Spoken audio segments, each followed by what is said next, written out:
Hello and welcome back to the channel. Today I wanted to talk to you about Surviving Mars Red Planet, which I'm playing on the Quest 3.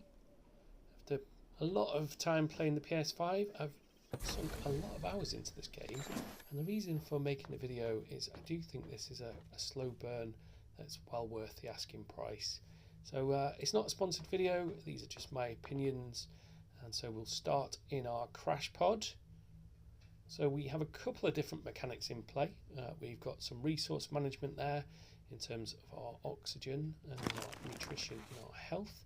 And we have a backpack that we are going to fill as we gather resources from around the planet itself.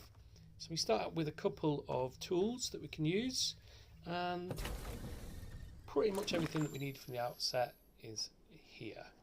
Now this is my habitat after probably about 6 or 7 hours of gameplay, and I've been very happy in the game in that time. I set the game into story mode so that rather than worrying about the kind of health and oxygen aspects too much, I could focus on just enjoying the game as a bit of a slow burn. So we've got a couple of different things going on. We're going to start here with the rocket ship, which we unlock mid-game. And this is going to allow us to take and fulfill contracts. So there will be various contracts. As you'd expect early in game, they're a bit simpler to fill in that you'll just need raw materials, and then that will progress over time to be more complex, and for your efforts you'll be rewarded with more dollars. And the reason that you need money here is that to work through the progression system and craft different items, you need a combination of things. So you're going to need materials, you will need cash, and you'll need research points. So as I am demonstrating here, the extractor tool, that will allow us to go and harvest raw materials around the planet. So it's sectioned off into essentially squares, so a grid rather than being a massive expanse of red that we need to trudge through to get from one place to another. So we already gathered some water there, or some ice, as you saw. The next main ingredient is going to be iron, and thirdly we will have some copper over in the distance. So we do have a jetpack equipped from the outset that allows us to move around the environment quite easily.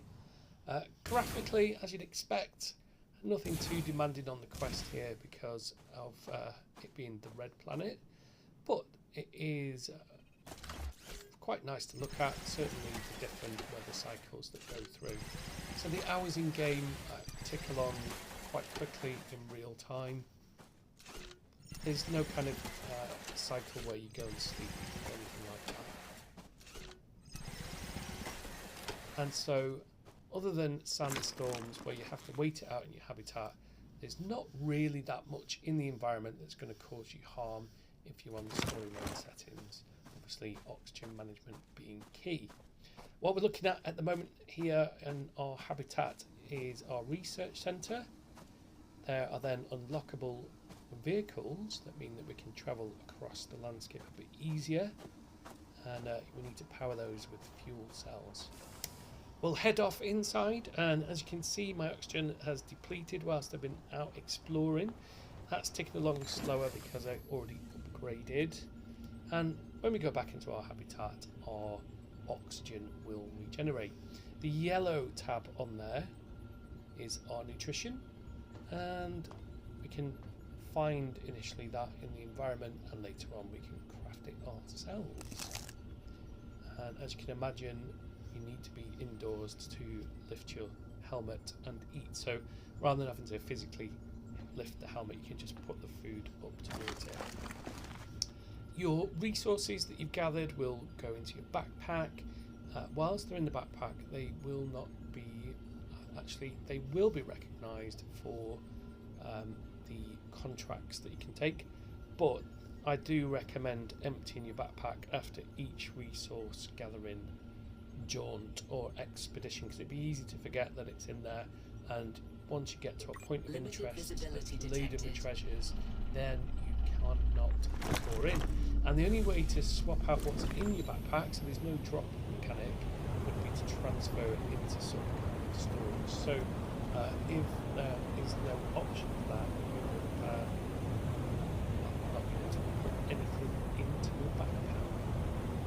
So the habitat itself, the base building aspect, that's going to be in basically blocks called habitats, and you need to power each of those with the wind turbines that we saw outside. And then through the mission log you will unlock different bits of machinery. So broadly speaking, we're going to have a blueprint machine that shows us all of the different things that we can unlock, and each time that we unlock one of those and place it down, be rewarded with some research points. The more machines you put down, of course, the more power you need with those turbines. And once you've unlocked a blueprint, then you can craft it on the workbench, and that will list the different materials that you need to be able to fabricate them. So we've had a look at the blueprint and the workbench. This is the fuel generator. So in order to send that lovely rocket ship off into the sky and make us cash, we are going to need rocket fuel, which we can craft there. Over to this side, this is a furnace which allows us to take raw materials and refine them into different materials that we're going to need for more complex structures and missions. So regardless of where you put your items within the various storage bits, it will be recognised in the machines itself. Don't need to have them next to them. But for aesthetics, that's what I have done with my base, which I will do an updated video after more hours of gameplay, just to give you an idea of what more you can expect. We just had a look at the research centre where we can put various things that we find in the environment and research them, and there I was just showing you that you can make oxygen canisters that you can put into your inventory, and as you run out of oxygen, as you go further afield to explore, that will replenish it. And there's also an upgrade system. Over to the food processing, and as you'd expect, there are different crafting elements. So you may first need water and another ingredient to make, let's say, tea or something like that.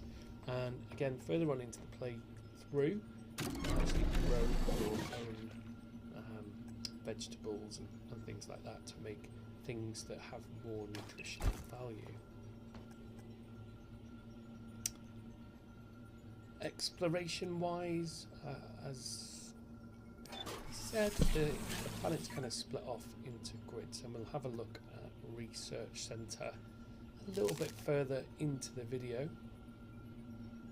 But what it means is that rather than having to trudge across a massive expanse, once you get to the edge of one area, you'll be prompted if you want to enter another. So this is the research centre that we talked about. So that has the radar outside, and there's going to be requirements to basically unlock each of these different areas. So that's by scanning them, and actually it is pleasantly populated with different points of interest. So each different area will have different types of materials that you can then go and get, and within that there's points of interest which I won't give away in this video, but I found them really good actually. So there's quite a lot of different items that you can find across the world that keep you interested. And the other mechanic in there is that there are what they call jammers, which are these kind of extraterrestrial stations that you need to decommission. So I won't give any spoilers in terms of that, but you will need to find keys to go and access them and then perform some different functions. Within the other environments outside on the planet, there's a bit of light kind of puzzle solving where some things will need unlocking via finding other materials. There is a kind of bit of a narrative working in the background there as well, which again I won't give away too much. So in terms of the habitat itself, early game I would recommend from your crash site, go immediately behind you, and there will be some storage boxes there with some useful things in to get you on your way. You might wonder if then the areas are sectioned off, why do we need any kind of vehicles? Well, the hover bike I've not used too much, but it just means you can travel faster, and that's useful earlier in game where your oxygen's going to deplete more quickly. As you saw on the grids there, what will happen is if you want to go further afield, you're going to have to go through 2, 3, maybe even 4 different areas, and so resource management is really key.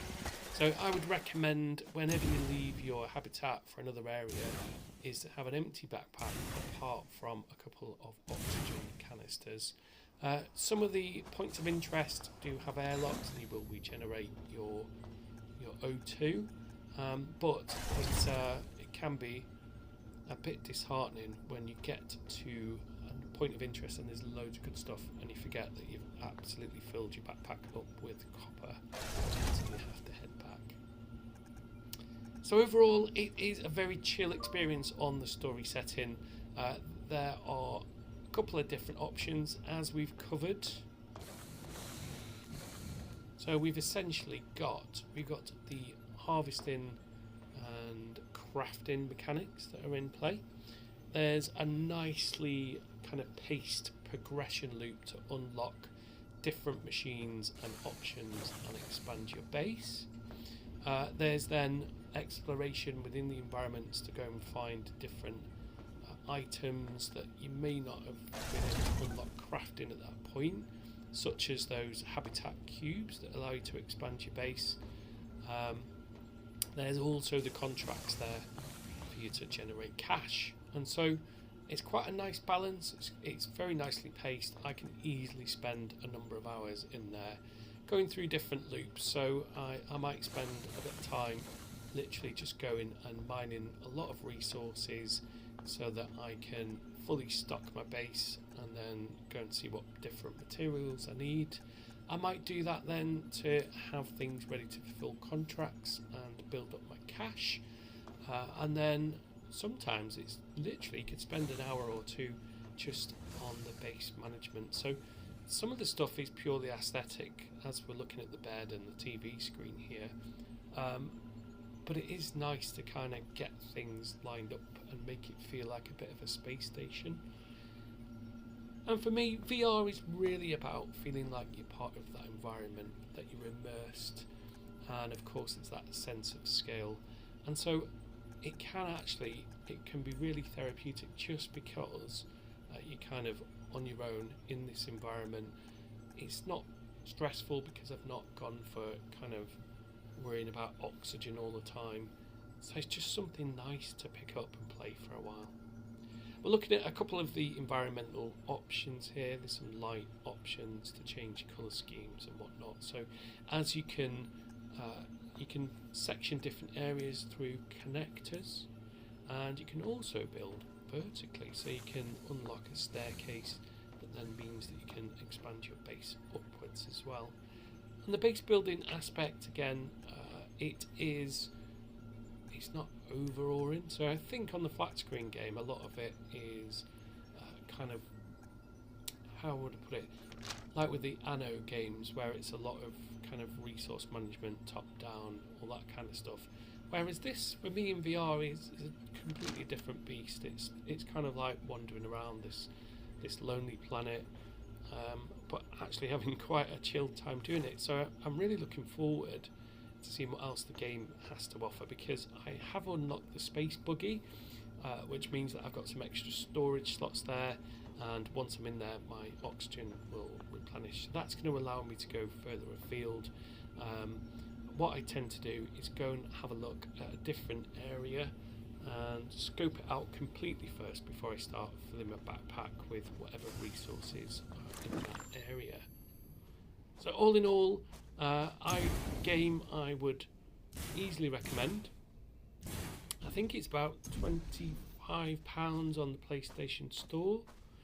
It released in September, and I haven't actually experienced any kind of major bugs. There's been no jittering, nothing like that. One thing that I would say is a lot of the other YouTube videos talk about the kind of control system, and honestly, yes, it is a little bit counterintuitive to what you'd be used to playing on pretty much every other game, but it really is easy to overcome. I wouldn't say it's game breaking in any respect. So I am going to continue building my base and exploring the planet. As you saw, at this point, as I say, about 6 or 7 hours into the game, I think I've unlocked 3 regions, and there's probably another 4 or 5 to unlock. I will make another updated video, so you can see there on the horizon, that's the bit that we just unlocked and we can now explore. So I will make an updated video on what I've unlocked since there and some more updated views, but it really is something a little bit different. So although it's VR and you want to feel immersed, you don't have to go swinging your arms around or legs. It's nothing too strenuous. You can play in a seated position, and as I say, I've happily spent time harvesting or fulfilling contracts as well as the exploration as well. Hope you've enjoyed.